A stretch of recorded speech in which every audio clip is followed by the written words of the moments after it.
I would like to talk to you about Warshall's algorithm. So what's Warshall's algorithm? Let's start with a setting where we have a set of nodes, which we call 1 until n, and we have a binary relation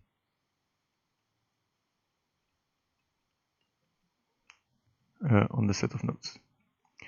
Okay, so the question is the following. What is the transitive closure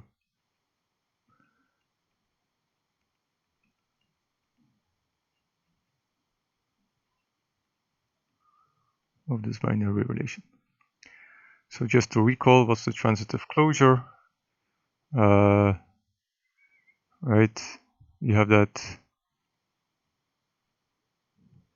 I is better than j according to the transitive closure, if and only if I can find a path from I to j using the binary relation that we have here. So we start at I, we go through a number of nodes, and finally we end up at j. Right? So this is what you would like to find. Okay, so Warshall's algorithm. How does Warshall's algorithm defined? Well, it proceeds by defining inductively a set of other relations, and in the end we get to the transitive closure. So what are these intermediate relations? Well, basically it's a relation, let's call it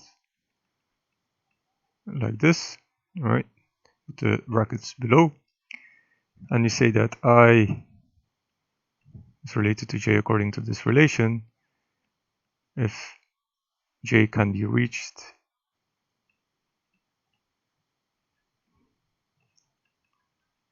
from I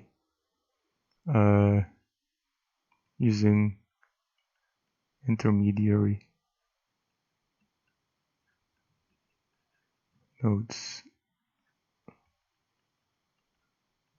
Right? So in other words, there's a path from I to j using only the nodes n1 up to k minus 1. Okay, so first of all, what do we know? Well, if this is the empty set, right, then this relation will be equal to the relation that we had at the beginning, right, which is this one. If I can directly, if I can go directly from I to j, then I can go from I to j using none of the intermediate nodes. All right, so this is the basic step, and then we can define this relation by induction, right? So we can, there's a path from I to j using the intermediate nodes 1 to k, if and only if either one of two cases is true. Well, either I can reach I from I to j using only the intermediate nodes up to k minus 1, right? Or I can go first from I to k using the intermediate nodes 1, k minus 1, and following I can go from k to j, right? Either I can go directly only using the intermediate nodes 1 to k minus 1, or I first go to k and then from k I go to j, right? If I first go from I to k and then from k to j, I'm only using the nodes 1 up to k in the cycle, right? And that's just how you define the inductive argument. And then, so we define first this relation, then we define, sorry, let me get rid of this. Next step, we define this relation, then we define this relation, and so on, until in the end we have the relation with all intermediary nodes, and this one will be equal to this transitive closure that we want. Okay, so let's start programming this. So what do we need? We are going to define the function. This is Julia, by the way. 1.1. So we're going to define the function Warshall. Okay, so what this function is going to take a matrix of booleans. Alright, so let's call this B for booleans. So let us take an instance of this such a boolean in order to see how the algorithm will work. So let's define just by example matrix which is random, let's say 3 by 3, and then we're going to define B as the matrix where each element is true if A is below 0.4, right? And here we use a dot lower than because we're comparing two matrices. Okay, so B is your matrix, there's false, false, false, true, false, true, and so on.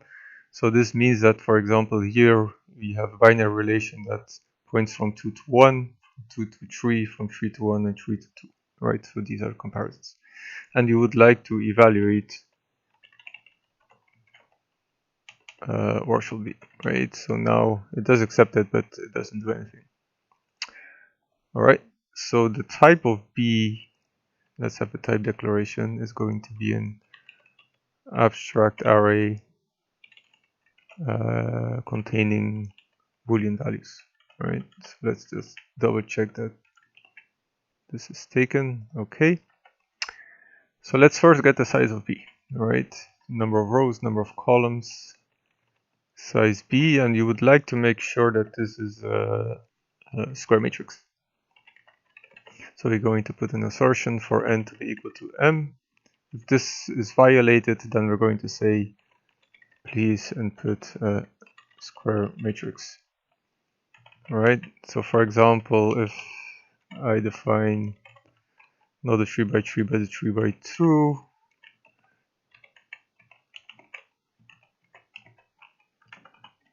alright, so here B is of the wrong dimension. If I now call Warshall B, it should give me a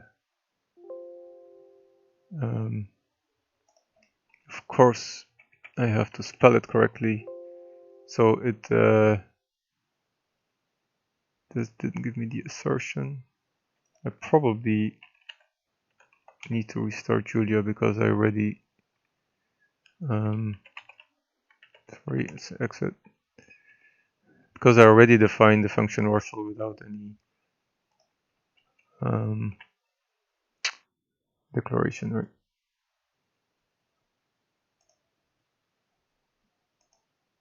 All right, so this is declaration is going to be, this is probably just because of a typo. Why is it taking so long? All right, so let's try this again.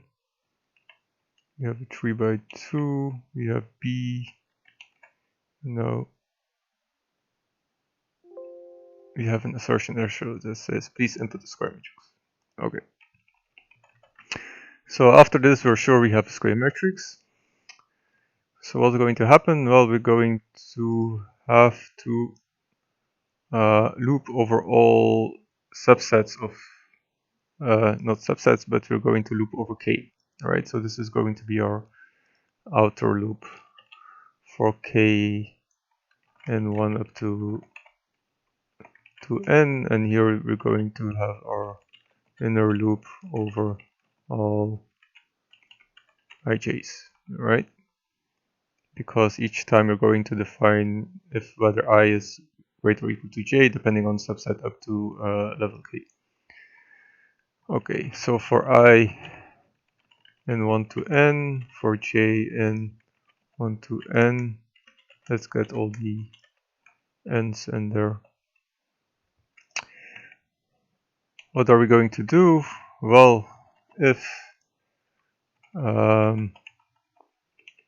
let's define our output matrix. So we're going to have to transitive closure of B. We're first going to initialize it as a copy of B, right? Just to be sure it's not going to change anything in B itself. So if this is false, right, I does not point to j for the moment, but I points to k, and k points to j. What are we going to do? We're going to set ij to be equal to true, right? So basically that's it, and that's going to give us the desired result according to Warshall's algorithm. We're going to return tb,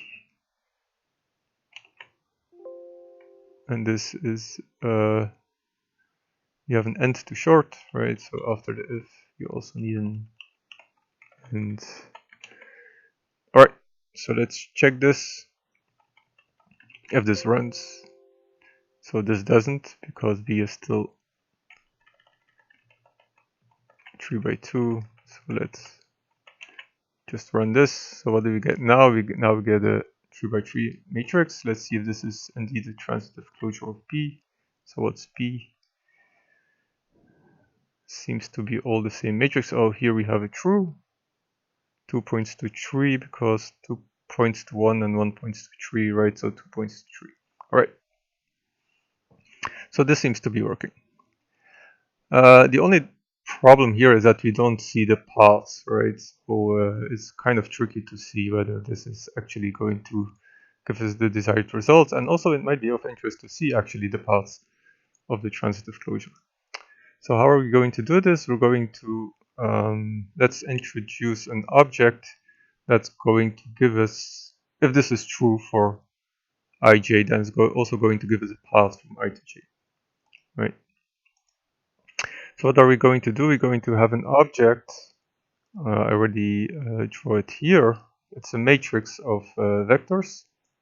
So at row I and column j, if I doesn't go to j, if there's no path from I to j, then this is going to be empty. And if there's a path from I to j, what's going to do is going to give us the path that goes from I to j. All right, so what's this kind of object? It's an array of arrays. And we're going to have to initialize this, all right? So call this the path. We're going to initialize this to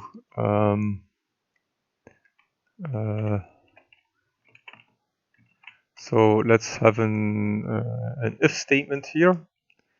So if tb, just called b, ij is equal to true, well, in this case we're going to put the ij element of path to be equal to ij, right, because there's a path from I to j, and otherwise we're going to give it an empty array of type integers, right, because all the elements in these arrays are going to be integers. And we're going to do this for I n 1 to n, and for j n 1 to n, right? So let's just check that this compiles. We're going to return path. So this doesn't compile, there's an unexpected bracket somewhere.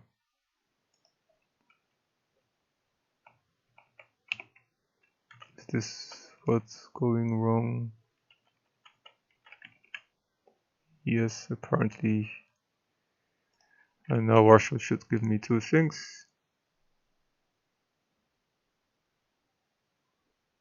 Right.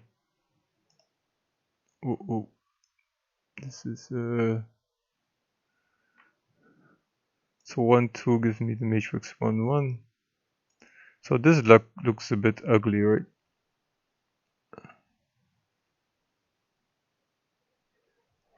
It doesn't give me a very nice matrix.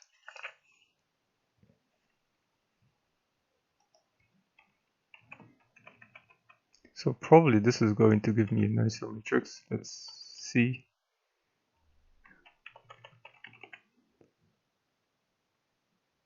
I think this is more or less correct. Yeah.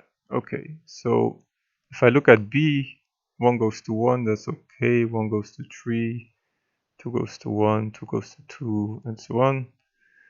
Of course, we're missing this one because here it's because of 3 goes to 1 and 1 goes to 3, so it's an indirect, but we haven't defined this yet.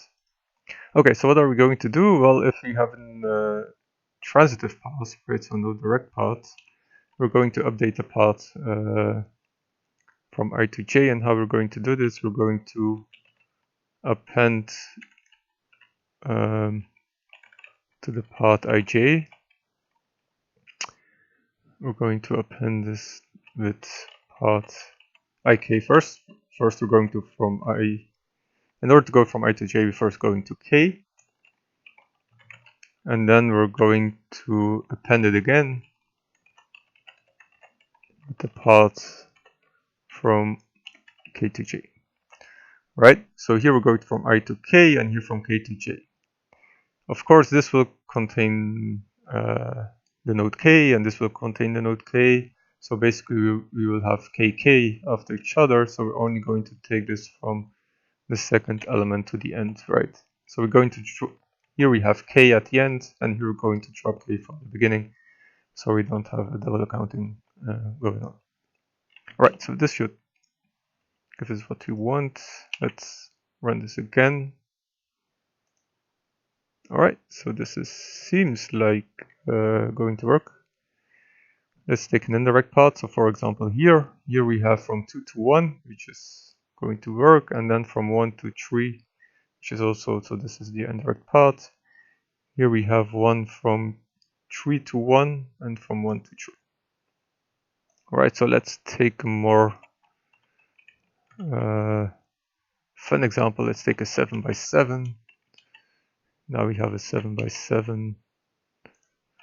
Alright, so let's see what's going on here. Whoa. So let's take a nice long path.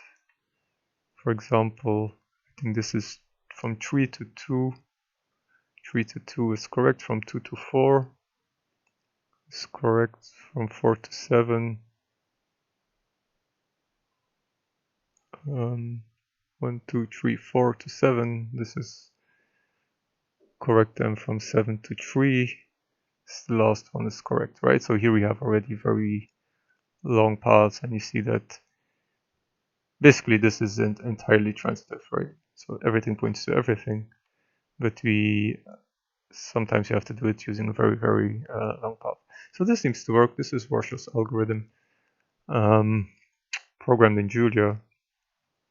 Doesn't only gives you the transitive closure, but also the path from one node to another one. So thanks for watching.